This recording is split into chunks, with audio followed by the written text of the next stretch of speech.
Well, first of all, thank you very much to Fraser, Marcus, Daniela, and the entire team for inviting me. It was a couple of years ago we were able to do these presentations and to meet each other like this, and to have a couple of days outside the frenzy of running a company and to think in different ways. And to think in different ways has been my credo for all of my years as a business owner. My company, Big Image Systems, we do large format printing with machines that we develop and build ourselves.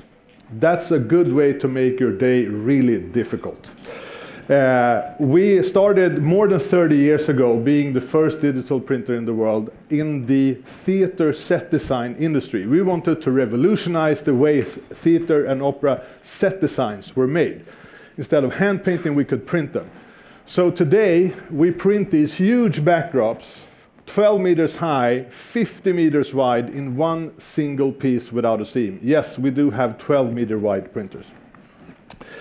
And we believe that every surface area of a set design can be printed in one way or the other. And this is what we wanted to do. But when we really started in 1987 to be exact, we had no way of knowing what we should do. There was no internet, no Google, no nothing. Looking back at it today, I have no idea how we succeeded creating technology that actually worked, and also trying to make clients understand what we were trying to say and what we were trying to do. To me, today, it sounds almost impossible. But we were able to do it by making mistakes. I mean, the previous speaker, a great speaker, talked about making mistakes. We spent 10 years making mistakes because we had no idea what we were doing, and we were experimenting.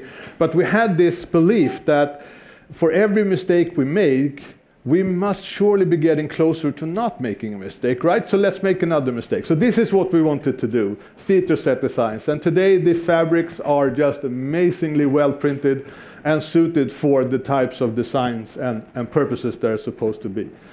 The printers we are using, we're building them ourselves. Like I said, they're called Infinitus, which means forever. We're not forever printing, but we're kind of close to it, running 12 by 50 meters.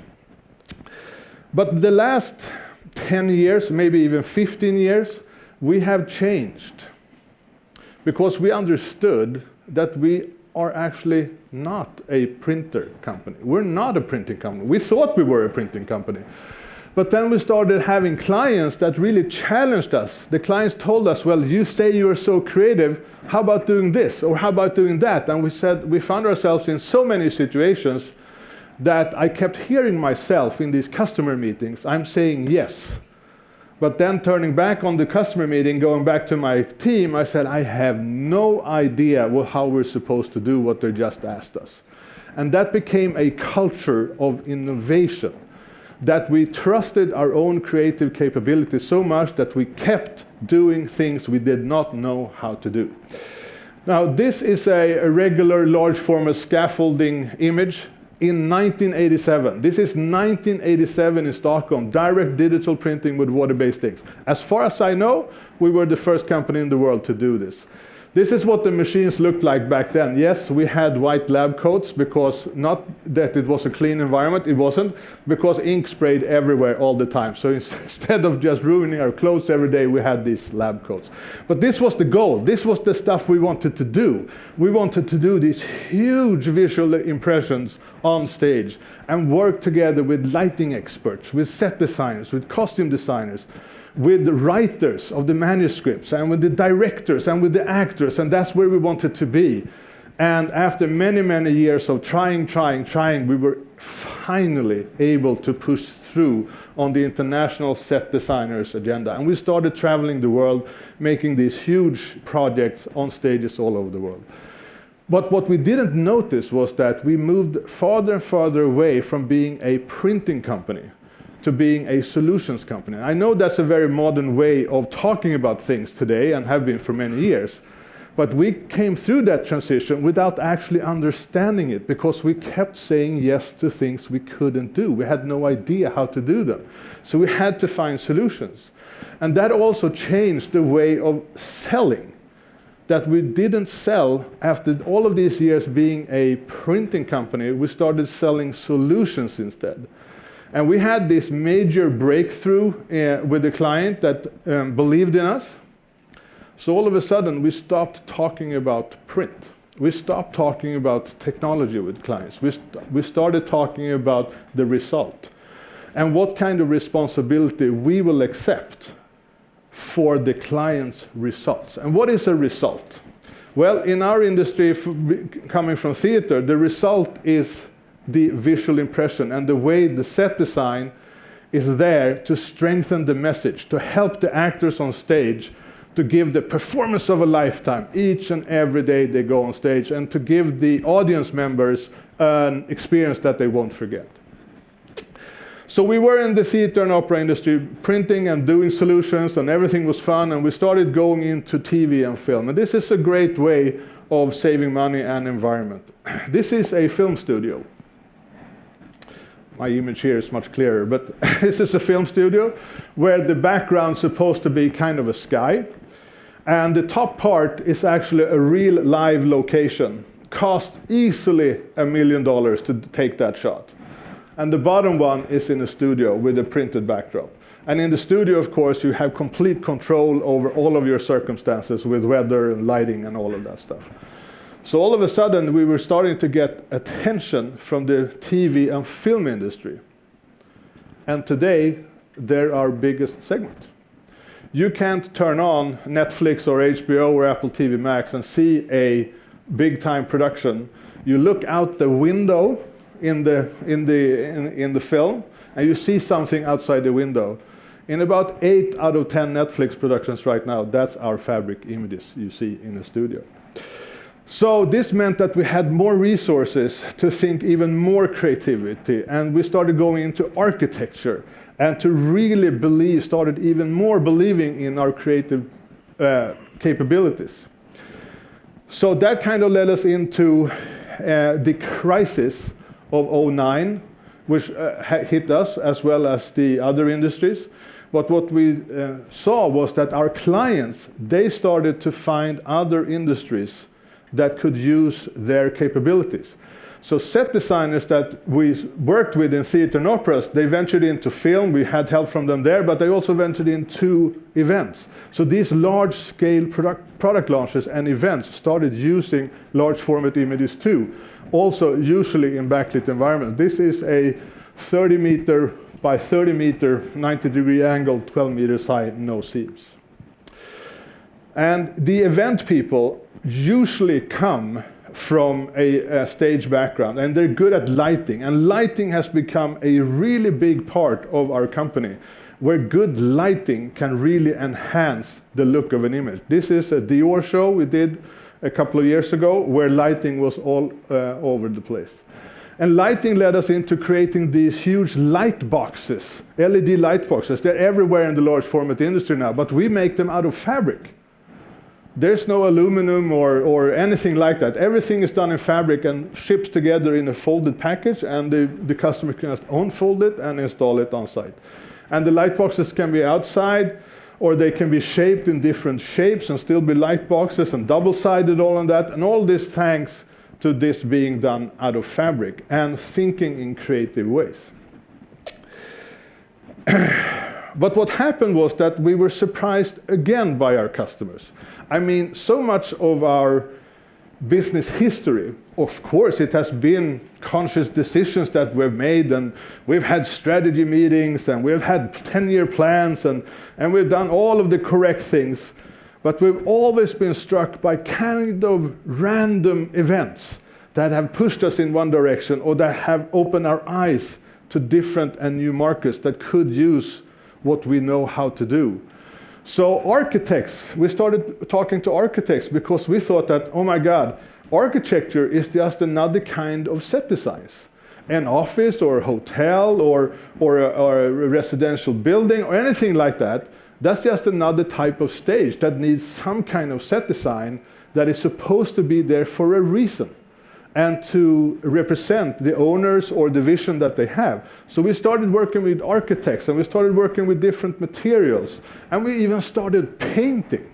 After all of these years being a printer and developing our own printers, we embraced painting on the images and the fabrics that we would have to print.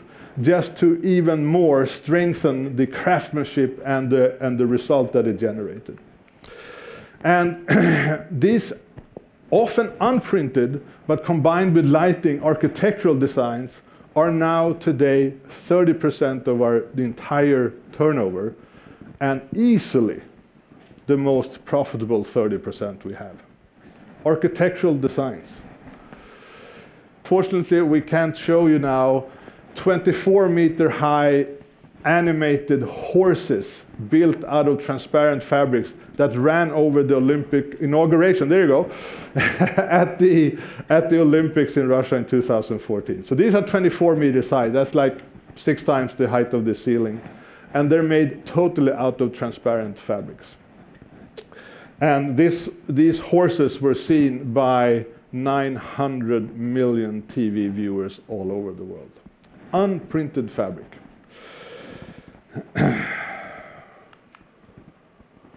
How about printed fabrics again? So what happened there was that we went into architecture, and that worked well, and we have a team working with that, and the event people were working with this. But then after the crisis, we're talking about maybe 2015 or so, there were kind of we made a mistake. We made a huge mistake. In 2015, I thought that the pace, the speed of change within my company, the speed of development was too slow. I thought that, okay, we have run a business now for 25 years or so, almost 25 years, things are going good, we have money to invest, we have a good crew, but I felt that we were changing much too slowly. We were not introducing new ideas quickly enough. I thought that we were too slow in introducing new thoughts into our customers' head. I thought that we were meeting our clients way too not often enough. And I was frustrated, and I could really sense that I came to a position that I felt that, oh my God, I can't lead my own company anymore. I'm not quick enough. I'm becoming too old and too heavyweight, and we have to move quicker. So I hired an outside general manager. By far the biggest mistake I've ever made. By far. So within a year, we could see that the culture that the previous speaker were talking about, it was not clear enough. The customers felt not at home because they didn't understand what the new guy was talking about. I was still in the company, but it was different from running a family-owned company, taking someone external from the outside. Obviously, recruitment, the processing was not good. So we started losing money. For the first time in all of these years, we were not making a profit. And that was really uncomfortable, really uncomfortable. And I started getting calls from old clients and telling me, where's Big Image? We can see that the website is still there, but the company isn't. Where are you, and why are you not helping us? So unfortunately, I had to fire this new guy. I took in my previous production manager as the new president, and within 6 months, we were back on track again. And it was all due to culture. The new guy never understood what we were doing. So a client like this is Chanel. We do all of their fashion shows at the Grand Palais in Paris. They left us during this time. One of our most important clients, one of the clients that have easily challenged us the most, they left us. So finally we were able to meet them again when we had my old production manager as the new general manager. He's still the general manager. And we were able to meet them, and we did this as the first project together with them. It was a 200-meter long image, no seams, 12 meters high for a Chanel fashion show at Grand Palais, and it was a great moment for Big Image because we felt we were back, baby! We were back! And we were doing things that we were supposed to do, and the clients really said that you're back, and this is what you're supposed to do. So we started being a little bit more brave again and believing in ourselves again, and we will start to travel again to meet clients. This is the National Day celebration at the King Fayed Stadium in Riyadh. where we printed the actual flooring. We printed the balloons and everything else, but the actual flooring looked like a desert. But in the desert, there was embedded 854 numbers, which were coordinates for the actors to stand on, because everything was done with projection mapping. So they had 854 projectors projecting graphics onto the actors when they were standing on the exact place. And the projectors followed the actors all over the place. And the actors, they knew where to stand because they had the numbers in the ground. And it was a hugely complex project, where printing was maybe 10% of the entire product. 10% of what we invoiced was the actual printing. Then the rest of the 90% was engineering and creativity and project management and testing and ideas and creativity, and that's exactly where we're supposed to be. Now, large format industry have usually been represented by these large outdoor banners, and we do them sometimes still. We did them a lot before, but today that market is not profitable anymore. And the only players in the industry that have made this converted this from a very profitable industry, outdoor imaging, to a very not profitable industry is our industry itself, by competing with price.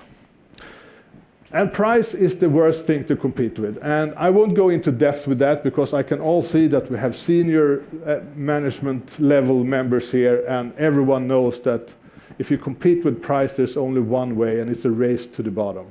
Fortunately, we never tried it. We've seen lots of friends, colleagues, and competitors that have tried it, and none of them are still in business. Our vision is to do all artistic ideas justice. Our idea, business idea, is to integrate innovative imaging, acoustics, and light into rooms and onto stages. We enable creators and communicators with the highest aesthetic standards to impact their audiences. And what is the audience? The audience can be a customer in a big shopping mall walking past a shop window for H&M. Or it can be a person sitting at the Royal Shakespeare Theatre. Or it can be a person at a sporting event looking at something. So the audience is always the king or the queen here. And we promise our clients that we treat them as they have a star's backdrop on opening night. Which led me to my final business strategy saying of this meeting. And I told Fraser this when we spoke before this, is that we did a major change during the pandemic. And we feel compelled to always do the opposite. That's probably a diagnosis that I have, that I always want to do the opposite of what people expect. But we said thanks, but no thanks to 250 clients. We took our entire customer list during the pandemic, and we went through each and every client. Who would we like to work with? Who challenges us? Who values what we do? Who can we do really good and creative projects with? Who is interested in becoming a hero within their own organization? And all of a sudden, we had a list of 250 clients that didn't fit. So we said thanks, but no thanks to them. And so we're focusing now on fewer but bigger clients. And I'm happy to say, and I from Sweden, that where you're not supposed to brag about your success, I'm bragging about my success, because we're more profitable than ever in 35 years, because we said no to the clients we didn't want. So the future position that we want to have now that we're really profitable again is that we want to be the trusted enabler of artistic expression for all of the exclusive stages all over the world. Just a final few things to show you what can happen if you let your creativity on the loose and you really believe what you can do. This is a show about Albert Einstein, 2 meters wide, 200 meters long. It snakes through the exhibit in 3 dimensions. So when he's 25 years old, you have to read what he did, but standing on your head. And you give the visitors an experience that they wouldn't have expected. Or this, a balloon, 75 meters in diameter we did for Nestlé. This is the balloon on the other side. And we installed it on Acapulco Beach in Mexico, and yes, we got to fly in it for the first time. A project that we did in collaboration with Mexican airport authorities. And what we learned there, we took the smaller balloons This is the Printemps warehouse in Paris. Or panoramic images, 360-degree panoramic images that when you stand in the center, you see everything in scale 1:1. This is the Mount Everest panorama image, 100 meters in circumference, 40 meters high. We did a small expedition up to Base Camp 4. We took 5,000 photos. We had the help of Adobe to create a Photoshop version that could handle a 1,000,000 pixels wide image. We printed on our 12-meter machines in 72 pieces. We had to rent the exhibit center in Berlin to have flooring big enough to stitch all of this together. We installed it in Leipzig in Germany as a 360-degree panorama. When you walked up to the platform in the middle, there was a white cross there. And when you stood on top of that white cross, you could see Mount Everest from the right perspective, the north side, in scale 1:1. And we ran the air conditioning at max, so it was really cold there. And we had speakers behind the image with sounds recorded at Mount Everest. And we had a lighting system that changed from day to night very, very slowly, so you really didn't see what was happening until it was nighttime. And it was an experience that we thought was great. And the show was supposed to run for 3 months. It ran for 18 months and had 900,000 paying spectators. And what did the spectators do? They went in and looked at a large format image that was standing still. Nothing happened with the image. But what happened was that the experience of these people, the visitors on the platform, was so powerful that they started sharing their experience with the person next to them. So people that had never met each other before, never talked to each other before, started sharing their experience. And that's one of the most powerful moments of my business career, that I thought that, wow, now we have done something that means something. We have done something so powerful that people start talking to each other about their experiences. And you can do less complicated things like this. But also in a print forum, I have to throw a little bit of a rock in the glass house. That's a Swedish saying. Works better in Swedish, I just heard myself. But yes, we do large format digital also. We're about the large format visual experience. And does it matter to the client if we print it with machines, if we do digital large format LED walls, or if we paint it with paintbrushes and crayons?